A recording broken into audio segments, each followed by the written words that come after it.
Praise the Lord. Praise the Lord. Let us begin a new day with a fresh anointing of the Holy Spirit. This morning we share an important word.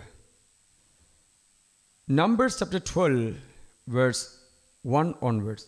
Miriam and Aaron too criticized Moses over the Cushite woman he had married. He had indeed married a Cushite woman. They said, "Is Moses the only one through whom Yahweh has spoken? Has he not spoken through us too?" Yahweh heard this. Now Moses was extremely humbled, the humblest man on earth. Suddenly Yahweh said to Moses and Aaron and Miriam, "Come out, all three of you, to the tent of meeting." They went, all three of them, and Yahweh descended in a pillar of cloud and stood at the entrance of tent. He called Aaron and Miriam, and they both came forward. Yahweh said, "Listen to my words. If there is a prophet among you, I reveal myself to him in a vision. I speak to him in a dream. Not so with my servant Moses, to him my household is entrusted. To him I speak face to face, plainly, and not in riddles, and he sees Yahweh's form. How then could you dare to criticize my servant Moses?" Yahweh's anger was aroused by them, and he went away. And soon as the cloud left the tent, there was Miriam covered with a virulent skin disease, that is leprosy, white as snow. Aaron turned to look at her and saw that she had contracted virulent skin disease. Now the question is, Moses was the humblest man, but Miriam and Aaron, brother and sister, criticized Moses. They did not respect the position Moses is bearing. They only considered as their family relation, brother, elder brother. Aaron is elder brother, Moses younger to elder Aaron only. But they did not respect Moses. They criticized because Moses married a Cushite woman. And what God said, he took offense on it, because Moses is the anointed of God, chosen by God. And Miriam, Aaron criticized. And then what happened? Miriam got leprosy. About Aaron's sickness, nothing is mentioned. But Miriam got leprosy. And then Bible says that do not speak against your anointed. Anointed means any priest is anointed, any Christian is anointed, any consecrated virgins are anointed.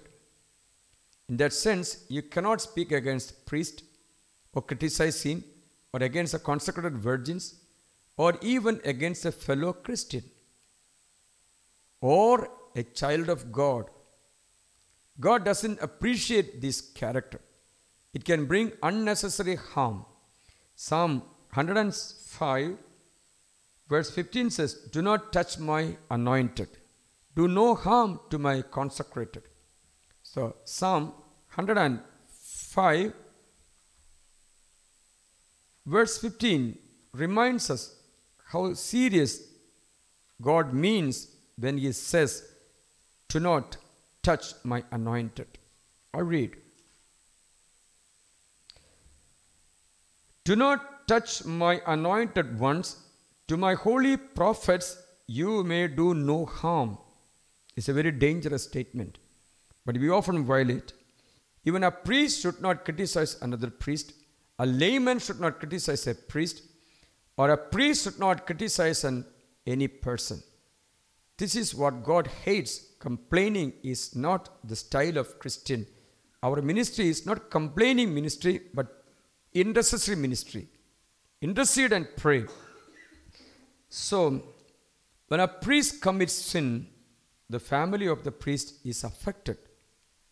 And when you commit sin, your own family will be affected. That's what we read in the book of Hosea, chapter 4 onwards. I read, "Let no one denounce, no one rebuke. It is you priests that I denounce, priests. You will stumble in the broad daylight, and the prophet will stumble with you at dark. I will make your mother perish. See, your mother perish. My people perish for want of knowledge, since you have yourself rejected knowledge. So I shall reject you from my priesthood. They feed on the sin of my people. They are greedy for their iniquity.